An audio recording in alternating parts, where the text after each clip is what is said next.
کیا ہو گیا بھائی؟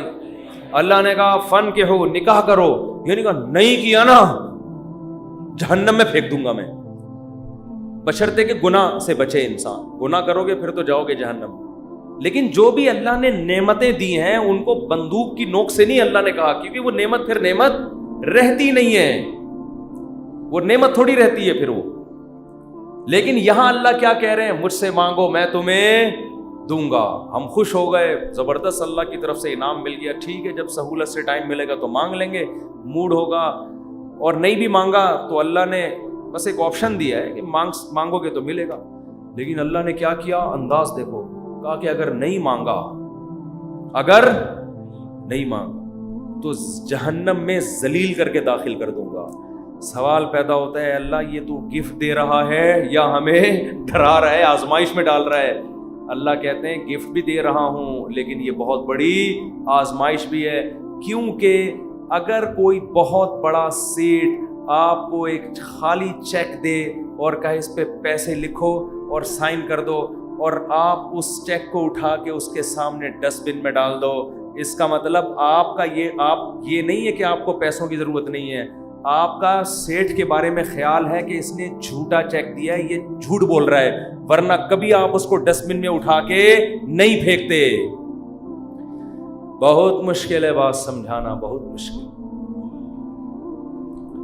آپ غریب ہیں، کھانے کو روٹی نہیں ہے، ایک سیٹھ نے آ کے آپ کو ایک سونے کی ڈلی پکڑا دی، کہا لے موج کر، یہ کروڑوں روپے کی ہے، آپ نے اٹھا کے اس کو آپ نے کہا آپ نے اچھی آفر کی مجھے، بہت اچھا تحفہ ہے، بہت خوشی ہوئی، اب آپ جا سکتے ہیں۔ بیگم سے کہا اس کو کچرے میں پھینک دو۔ سیٹھ کو پتہ چلے گا نا تو وہ کہے گا بیٹا تو اتنا بڑا سیٹ تو ہے نہیں کہ تجھے اس کی ضرورت نہ ہو، یہ تو میں جانتا ہوں، کھانے کو تیرے پاس روٹی نہیں ہے، یہ جو تو نے اس کو ڈسٹ بن میں پھینکا ہے نا یہ اس کی علامت ہے تو مجھے جھوٹا سمجھتا ہے کہ میں نے تجھے جو سونے کی ڈلی دی ہے وہ سونے کی نہیں ہے، اس پہ سونے کا پانی چڑھا ہوا ہے، تو یہ کس کے جھوٹ بولنے، یہ اصل میں تو میرے اوپر الزام لگا رہا ہے۔ اللہ کہتے ہیں مانگو، اللہ کو پتہ ہے کہ ہم سب محتاج ہیں، ہمارے درجنوں مسائل ہیں، ایسا دنیا میں کوئی نہیں ہے جس کے سارے مسئلے حل ہو گئے، مسئلہ حل ہوتا ہے تو 20 مسئلے پیدا کر کے حل ہوتا ہے وہ۔ اب دیکھو کتنے مسائل ہیں، کسی کوئی بے روزگار ہے، پیسے نہیں ہیں، پیسے آ گئے تو خطرات بڑھ گئے، ڈکیتی کا خطرہ، پیسے آ گئے تو 10 مسائل کھڑے ہو گئے، اور کوئی مسئلہ کھڑا ہو گیا، گردے کا مسئلہ ٹھیک ہوا، ہارٹ کا پیشنٹ بن گیا، اور 20 قسم کے مسائل ہیں نا، سب کچھ ٹھیک ہے تو پھر بھی سکون نہیں ہے زندگی میں، نیند نہیں آ رہی، نیند کی گولیاں کھا کے سو رہے ہیں، دنیا میں ٹینشن لیس آدمی کوئی بھی نہیں ہے۔ اب اللہ نے کہا مانگو، اب ہمیں اللہ نے بلینک چیک دے دیا ہے کہ جو لکھو گے میں دے دوں گا تمہیں۔ آپ نے اللہ کی اس آپشن کو، اللہ کی اس نعمت کو اٹھا کے ڈسٹ بن میں پھینک دیا۔ آپ ہر ایک کے در پہ جا کے اپنی حاجتیں بیان کرتے ہو، کبھی تھانے میں پہنچے ہوئے ہوتے ہو، کبھی ڈی سی آفس پہنچے ہوئے ہوتے ہو، کبھی ڈی ایس پی کے پاس پہنچے ہوئے ہوتے ہو، کبھی وزیر اعظم سے رابطے کی کوشش میں، کبھی مسجد کے امام سے آ کے کہہ رہے ہوتے چڑیل آ گئی ہے، کوئی دم درود کر کے اس کو بھگا دو گھر سے، 10 قسم کے، لیکن اللہ کا دروازہ کھٹکھٹانے کے لیے تیار نہیں ہو تو یہ اس کی علامت نہیں ہے کہ آپ کے مسائل حل ہو گئے، یہ اس کی علامت ہے کہ آپ نے اللہ کی آفر کو ہلکا سمجھا ہے، اللہ کو معاذ اللہ آپ نے جھوٹا سمجھا ہے، اللہ کو معاذ اللہ آپ نے اس کے بیان کو سیاسی بیان سمجھا ہے۔ لیکن جو ایمان والے لوگ ہیں وہ اللہ کی اس آفر سے فائدہ اٹھاتے ہیں۔ کتابوں میں لکھا ہے کہ یعقوب علیہ السلام کے بیٹے جب ان سے بچھڑے تھے، اتنی اللہ سے دعائیں مانگی کہ ان کے گھٹنے سجدے میں گر گر کے دعائیں مانگ مانگ کے ان کے گھٹنوں اور بازوؤں پہ نشان پڑ گئے تھے۔ وہ انبیاء بہت دعائیں مانگتے ہیں، ہر بات میں دعا، ہر بات میں دعا۔ قرآن کہتا ہے مجاہدین جو میدان جنگ میں لڑائی کے لیے اترتے ہیں وہ کیا دعا مانگتے تھے؟ ربنا افرغ علینا صبرا وثبت اقدامنا، اے اللہ ہمارے اوپر صبر کو انڈیل دے، ہمارے قدموں کو مضبوطی سے جما دے اور ہمیں ان دشمنوں پر فتح دے۔ تمام اسباب وسائل کے ساتھ اترے ہیں مگر دعائیں کس سے مانگ رہے ہیں؟ اللہ سے۔ بدر میں دیکھو اللہ نے ہمارے نبی سے وعدہ کیا تھا مدد کروں گا، لیکن صحابہ کہتے ہیں نبی پوری رات مصلے پہ سجدے میں روتے رہے ہیں، اللہ سے مدد کی دعائیں مانگتے رہے ہیں، حالانکہ اللہ نے تو مدد کا وعدہ کیا ہے پھر بھی مانگ رہے ہیں۔ اے اللہ اگر یہ 313 شہید ہو گئے تو تیری دنیا میں عبادت کرنے والا کوئی بھی نہیں ہوگا. اللہ کو واسطے بھی دے رہے ہیں. جہاں پیغمبروں کے ساتھ کوئی زکریا علیہ السلام کی اولاد نہیں, اللہ سے اولاد مانگ رہے, پوری زندگی اسی میں گزر گئی, بڑھاپے میں جا کے اولاد ملی ہے. تو سارے پیغمبروں کا اللہ نے یہی تذکرہ کیا, ہر بات میں دعا. سلیمان علیہ السلام جو حاجت پوری ہو رہی ہے فوراً کیا کر رہے ہیں, اللہ سے دعا. ایوب علیہ السلام پریشانیوں میں, زندگی ٹینشنوں میں, بیماریوں میں, قرآن کہتے ہیں اللہ سے ہاتھ اٹھا کے دعائیں مانگتے تھے. انی مسنی الضر, اے اللہ بہت پریشانی میں ہوں. انت ارحم الراحمین, تو سب سے زیادہ رحم کرنے والا. پیغمبروں کو اس سے غرض نہیں ہوتا, اس سے غرض نہیں ہوتی کہ دعا قبول ہو رہی ہے یا نہیں ہو رہی. وہ کہتے ہیں ہم مانگتے رہیں بس, ہمارا کام کیا ہے. اور یاد رکھو جب قبول نہ ہو رہی ہو نا پھر مانگنے کا مزہ ہے. مزہ کب ہے؟ آپ کے کیسی الٹی الٹی باتیں کرنے کے لیے مصطفیٰ نے بلایا ہے. قبول نہ ہو رہی ہو نا تو پھر ہے مانگنا, تبھی تو یہ اس کی علامت ہے کہ آپ کا اللہ پہ ایمان ہے, اور وہی قبول ہوتی ہے. بعض دفعہ آپ اللہ سے جو چیز مانگتے ہیں اللہ وہ نہیں دیتا, اس کا آلٹرنیٹ دے دیتا ہے.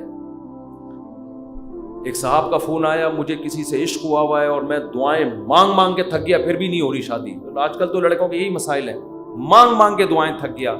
تو آپ کہتے ہیں دعائیں قبول ہوتی ہیں, میں تو پھر اس پہ اور تڑکا لگا دیتا ہوں.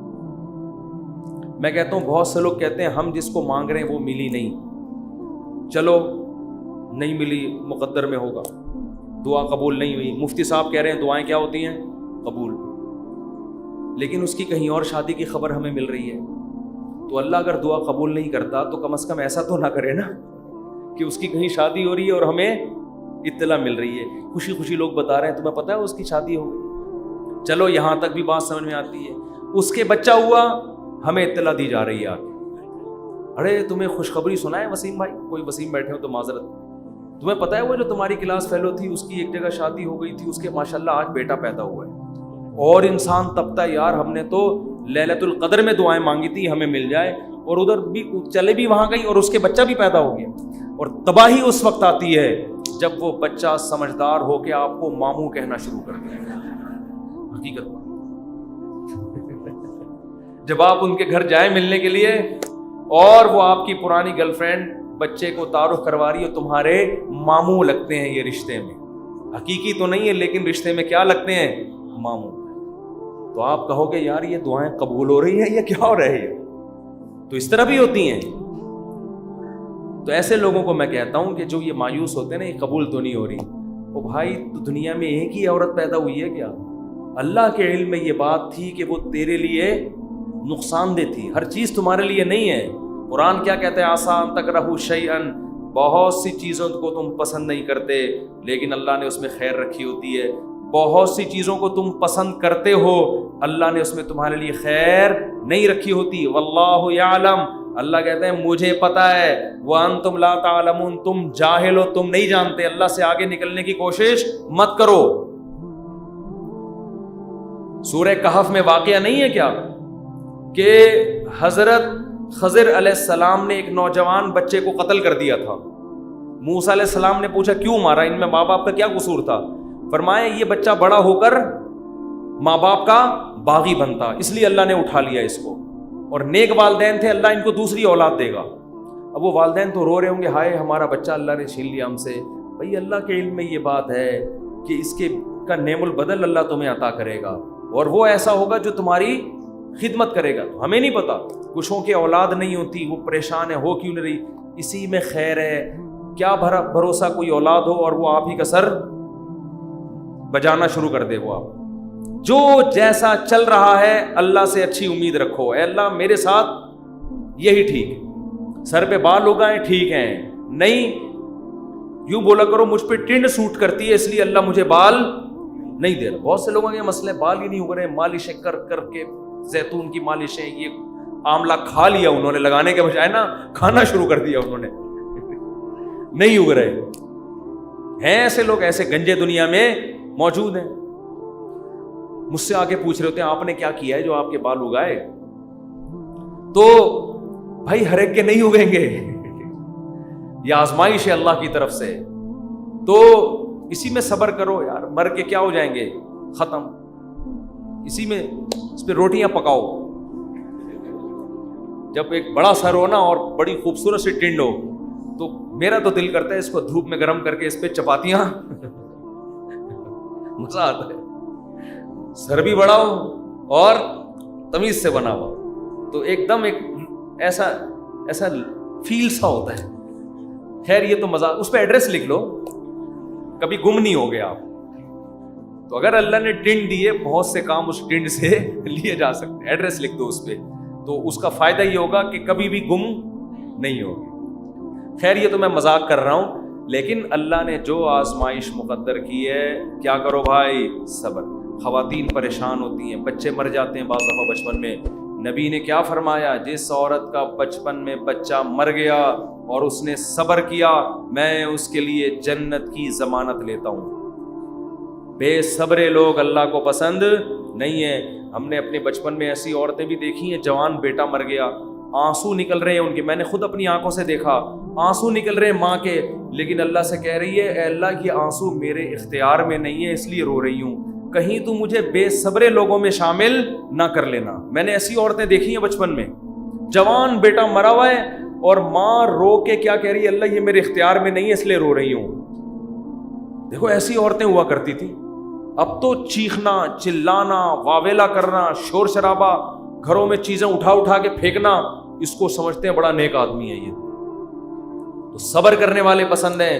مانگتے رہو, اس چکر میں مت پڑو کہ کون سی قبول ہو رہی ہے کون سی نہیں ہو رہی. ہر چیز اللہ سے مانگے. نبی نے فرمایا جوتے کا تسمہ بھی ٹوٹ جائے تو کس سے مانگو, اللہ سے. اس کا مفہوم پتہ ہے کیا ہے, مطلب یہ کہ لوگوں سے مت مانگو, لوگوں سے مت مانگو. ہر حاجت کس کے سامنے پیش کرنی ہے, اللہ سے. پھر قبول ہو جائے ٹھیک ہے, نہیں ہے تو زیادہ ٹھیک ہے. اور میں نے تو اپنی زندگی میں دیکھا ہے بھائی کہ انسان حقیقت میں اللہ سے گڑ گڑا کے مانگتا ہے نا, دعا قبول ہوتے ہوئے نظر آتی ہے اس کو. دیکھو دعا کی حیثیت کیا ہے کہ آپ نے اللہ کے دفتر میں اپنی فائل جمع کرا دی, تسلی ہو گئی, آپ کا کام اب ہو جائے گا, اب آپ ٹینشن نہ لیں. لوگ کہتے ہیں نا گورنمنٹ کے ادارے میں, بھائی ہم نے فائل جمع کرا دی ہے, اب ہمارے بس میں جو تھا وہ ہو گیا, اب یہ پروسیس سے گزرے گی, جو بھی آپ کا پلاٹ آپ کے نام ہونا ہے, گاڑی آپ کے نام ہونی ہے, گھر پہ آپ کو میسج آ جائے گا. اب تمیز سے بیٹھ جاؤ, بار بار جا کے وہاں پوچھتے نہیں رہو فون کر کے, سر میرا کام ہو گیا, سر میرا کام ہو گیا. بھائی فائل, پیشنٹ آپ ہاسپٹل میں, اچھے ہاسپٹل میں اگر آپ داخل کرا دیتے ہو, آپ کہتے ہو وہ بندہ سیو ہے, اب یہ ڈاکٹروں کے حوالے میں نے کر دیا, اب آپ تسلی سے. تو جب آپ دنیا میں تسلی کر لیتے ہو یار پیشنٹ ڈاکٹروں کے حوالے کر دیا, فائل گورنمنٹ کے دفتر میں جمع کرا دی ہے, تو اللہ کے ہاں دعا مانگ کے بھی مسلمان کو تسلی ہوتی ہے. میں نے اپنا دکھڑا کس کے سامنے رکھ دیا ہے, اللہ کے. اب اس کی مرضی ہے, وہ کرے ٹھیک ہے, نہیں کرے تو بھی ٹھیک. اب میرے لیے جو فیصلہ ہوگا وہ بہتر ہوگا, لیکن اللہ آزماتا ہے. ایک حدیث بیان کر کے بس بیان کو ختم کرتا ہوں. نبی صلی اللہ علیہ وسلم نے ارشاد فرمایا کہ اللہ بندے کی دعا اس وقت تک قبول کرتے رہتے ہیں جب تک وہ دعائیں کر کر کے تھک کے یہ نہیں کہتا کہ میں دعا مانگتا ہوں مگر قبول نہیں ہوتی. عجیب حدیث ہے. دیکھو بندہ یہ کیوں کہہ رہا ہے کہ میں دعا مانگ رہا ہوں قبول نہیں ہو رہی, اس لیے کہ اسے لگ رہا ہے نا کہ جو مانگ رہا ہوں وہ مل نہیں رہا, تبھی تو کہہ رہا ہے. لیکن نبی کہتے ہیں جب تک یہ الفاظ نہیں کہے تھے نا, اس سے پہلے ساری قبول ہو رہی تھی, ساری قبول ہو رہی تھی. جب یہ کہا تو اب اللہ قبول کرنا بند. تو اس سے صاف پتہ چل گیا کہ آپ کو جو لگتا ہے نا کہ قبول نہیں ہو رہی, وہ بھی حقیقت میں ہو رہی ہیں, وہ ہو رہی ہیں قبول. آپ یہ ہم بیوقوف ہیں جو ہم سمجھ رہے ہیں کہ نہیں ہو رہی. کس طرح سے ہو رہی ہیں یہ کس پہ چھوڑ دو, اللہ پہ. تو اپنے گھروں میں دعاؤں کا معمول بنائیں. اگر اس رمضان میں ہم صرف دعا کرنا ہی سیکھ لیں تو میں سمجھتا ہوں کہ یہ رمضان ہمیں بہت کچھ دے کر جا رہا ہے. اور حضرت حکیم الامہ فرمایا کرتے تھے جن کو گناہوں کی عادت نہیں چھوٹ رہی نا, تو وہ بھی اللہ سے دعاؤں میں مانگ لیا کریں کہ اللہ مجھے یہ عادت چھڑوا دے. تعلق ختم نہ کریں اللہ سے, لنک ختم نہ. اللہ کو وہ لوگ پسند نہیں ہیں جو اللہ سے تعلق ختم کر دیں. لنگڑا لولا تعلق ہو, گناہوں کے بعد توبہ والا تعلق رکھو, لیکن رکھو, تعلق ختم نہیں ہونا چاہیے. کیونکہ یاد رکھو جیسے ہم اکیلے پیدا ہوئے قبر میں بھی اکیلے ہی ہوں گے, اس وقت اللہ کے سوا کوئی بھی نہیں ہوگا. تو جس نے دنیا میں اللہ سے جتنی دوستی لگا لی قبر میں یہ دوستی کام آئے گی, اور جس نے دنیا میں اللہ سے لا نہیں لگائی, اللہ کو یاد نہیں رکھا, بیوی بچوں کے بکھیڑوں میں, دوستوں کے بکھیڑوں میں, رشتہ داروں کے بکھیڑوں میں پڑا رہا, پیسوں کے بکھیڑوں میں, تو قبر میں ان میں سے کوئی بھی کام نہیں آئے گا. قبر کی تنہائی اللہ کی یاد دور کرتی ہے. قرآن کی تلاوت, ذکر, اذکار, یہ قبر کی میں روشنی کا ذریعہ بنے گی. اور اگر اللہ سے دل میں وحشت ہے, نہ مانگنے کی عادت ڈالی, یہاں مانگو گے تو وہاں بھی قبول ہوگی. اور نبی صلی اللہ علیہ وسلم نے فرمایا کہ تنگی کی حالت ہو یا خوشی کی حالت ہو, دونوں حالتوں میں اللہ سے مانگنا ہے. پریشانیوں میں اللہ سب کو یاد آتا ہے, خوشیوں میں اللہ یاد آنا مشکل. جب پریشانی ہوتی ہے ابھی تو ہندو بھی اللہ سے دعائیں مانگ رہے ہیں. کورونا پھیلا ہوا ہے, وہ بھی آ کے مسلمانوں سے کہہ رہے ہیں اللہ سے مانگو. بھائی ہماری دادی اللہ مغفرت فرمائے بتایا کرتی تھی, اور بھی میں نے یہاں ایک بزرگ تھے ان سے بھی سنا کہ جب ہندوستان میں قحط پڑتا تھا تو ہندو مسلمانوں سے آ کے کہتے تھے اللہ سے دعا مانگو یہ قحط دور ہو جائے. تو جب سخت مصیبت آتی ہے, میں نے ایک دفعہ جہاز میں سفر کر رہا تھا, تو کراچی سے ہم پتہ نہیں اسلام آباد یا لاہور, تو کیا ہوا ہے جہاز میں اکثر لبرل قسم کے لوگ بیٹھے ہوتے ہیں, اکثر, زیادہ تر نہیں, اکثر, جو اللہ کو ذرا کم ہی یاد کرتے ہیں, ذرا ماڈرن قسم کے لوگ ہوتے ہیں نا جہاز میں, پیسہ ہوتا ہے تو, ورنہ وہ ٹرین سے, نیک آدمی ہوتا تو ٹرین سے جا رہا ہوتا نا, یا بس سے جا رہا ہوتا بیچارہ, چھت پہ بیٹھ کے جا رہا ہوتا. پیسہ آتا ہے تو دین اکثر چلا جاتا. تو اکثر جہاز میں دیکھا ہے لبرل, ایئرپورٹ پہ ہی اسٹائل پتہ چل جاتا ہے. تو ہم جا رہے ہیں, ہمیں کراچی سے جہاز چلا ہے, راستے میں کہیں موسم خراب, تو ہلکے پھلکے 2-3 جھٹکے آئے جہاز کو. میں نے تو لیپ ٹاپ نکالا, وصیت کو اپڈیٹ کر دیا نا. ٹھیک ہے, تو میرے پاس ہر وقت وصیت نامہ رہتا ہے, کوئی بھی ایسی بات ہے کوئی لکھ, اپڈیٹ کیا یا کرنے کا ارادہ کیا, ابھی پوری بات مجھے یاد نہیں ہے, لیکن میں اکثر ایسا کر دیتا ہوں کہ جب کوئی ایسا خطرہ ہوتا ہے فون پہ بتا دیتا ہوں. جہاز میں تو فون کر نہیں سکتے. ایک دفعہ ہم مکہ سے مدینہ جا رہے تھے, عربی ڈرائیور تھا, اس نے جو بھگائی ہے گاڑی, ٹیکسی لی تھی کرائے پر, تو میں نے گھر باقاعدہ فون کر کے 2-3 وصیت نامے اسی وقت لکھوائے. میں نے کہا مجھے یقین نہیں ہے کہ میں مدینہ پہنچ پاؤں گا. اس نے نمبر پلیٹ پہ کالا کپڑا لگا دیا تاکہ کیمرے میں, اور وہ جو بھگائی ہے اس نے, اور وہ جو راستے میں روکنے کے لیے آ رہی ہوتی ان کو بھی اڑاتا ہوا نکل گیا. وہ جب نمبر ہی ٹریس نہیں ہو رہا اس کا, تو ایسے بھی ہوتا ہے بعض دفعہ. تو جہاز میں پہلا جھٹکا آیا, کوئی بھی اللہ کو یاد نہیں کرتا. آ رہا ہے ایئر ہوسٹس نے بتایا کوئی نارمل تھوڑا سا سیٹ بیلٹ باندھ لیں, وہ جو ٹھش پش اس نے کرنی تھی کر دی. 2-3 دفعہ ٹھش پش کر کے وہ نکل گئی. آگے گئے ہیں تھوڑا اور, پھر اور, او بھائی پھر جو جہاز نے ہچکولے کھانا شروع کیے, اب طبیعتیں خراب ہونا, وہ جو اوپر سے چیزیں گرنا شروع ہو گئی نا. مجھے جنید جمشید یاد آیا. میں نے کہا اللہ بچا لے تو زیادہ خوشی ہوگی, بچ جائیں تو باقی تیرے ہاتھ میں. مانگنی تو اللہ سے عافیت چاہیے نا, اللہ زندگی دے دے, ہم تو محتاج ہیں نا. اللہ کے سامنے فنٹر گیری چھینی, اللہ تیری مرضی, مارنا ہے مار دے, میں موت سے تھوڑی ڈرتا ہوں. یہ بھی بعض لوگ کر رہے ہو, میں موت سے ڈرتا ورتا نہیں ہوں. یہ نہیں اللہ کو پسند ہے. اللہ پیسہ دینا ہے دے, نہیں دینا نہیں دے. ہمارے نبی کے گھر میں 40 دن چولہا نہیں جلتا تھا, میرے گھر میں اگر 80 دن نہ جلے تو کیا ہو گیا. اللہ کو تو محتاج ہی پسند ہے بھائی, گڑ گڑاؤ, مانگو اس سے.